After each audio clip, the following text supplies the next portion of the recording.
Red Magic. The Battle for Magica. Chapter 6, In Hiding. Zann stared in shock as bits and pieces of his house went flying everywhere. Then a huge plank flew out of the cloud of thick smoke, almost hitting him in the head.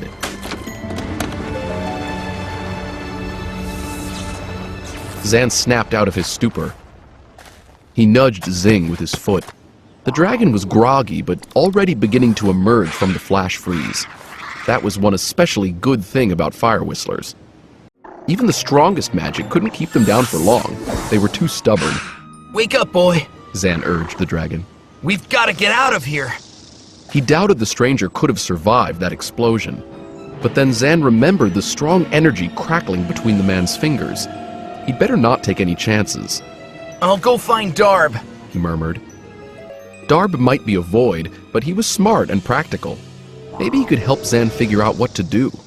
Zann took off running. Zing shook off the last of the spell and flew after him, chattering irritably and breathing out small puffs of smoke. They found Darb in the same part of the swamp where Zann had left him. He looked startled when he saw Zann coming with Zing. What happened to you two? He asked. Zann glanced down at himself. His clothes were disheveled, debris stuck to his sleeves, and he was covered in dust. Something crazy, he began. He told Darb the whole story as quickly as he could. By the end, Darb looked alarmed. That guy used a flash freeze on Zing? He exclaimed, hurrying over to the dragon. Come here, little buddy. Let's make sure you're okay. He tried to use one on me, too, Zann exclaimed. What kind of crazy person does that? I don't know. Darb looked at him. Do you think Boz was still in the house when it, exploded? Zann shook his head. That guy said something about taking me to Boz. I'd better try to contact my grandfather. Zann conjured up a message moth and quickly inscribed a simple message on its wings. Where are you? Find Boz, he said, waving the message moth off. The message moth started to flap away. But within a few seconds it came back, fluttering in helpless circles. Darb frowned as he watched. It can't locate him, he said softly. Do you think... Zann's heart flip-flopped in his chest. It had been difficult enough to deal with his parents' disappearance. What would he do if he lost his grandfather as well? No! Zann blurted out, not letting himself think any more about that. I'm sure he's okay. We just need to figure out where he is.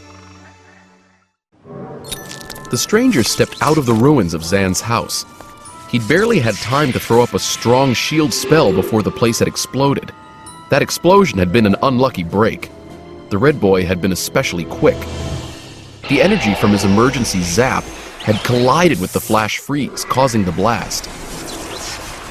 And now, the explosion was likely to draw unwanted attention.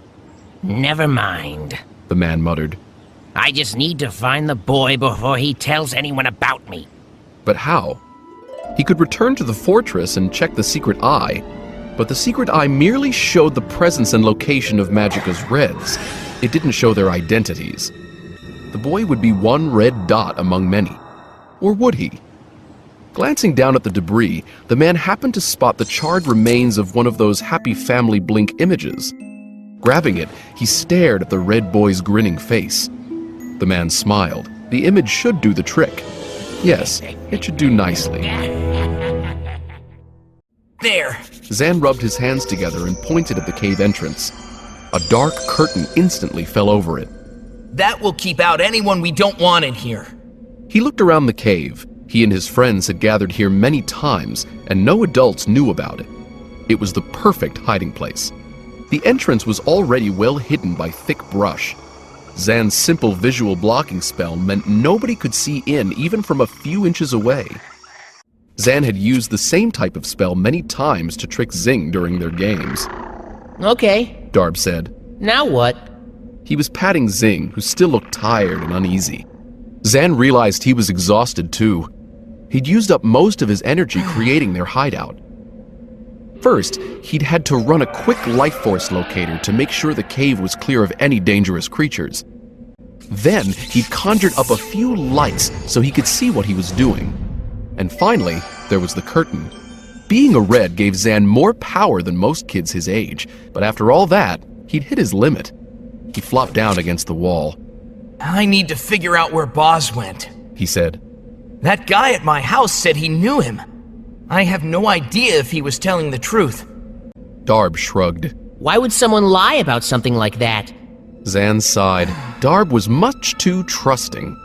He always wanted to believe the best about people. Zann had been the same way himself once, but his parents' disappearance had changed that. Think about it, he said. Reds have been disappearing all over Magica. Then this weirdo shows up at my house, and suddenly Boz is missing. The guy has to be involved with whatever the palace was... He stopped talking with a gasp as the magic curtain shattered and a fast-moving figure burst into the cave.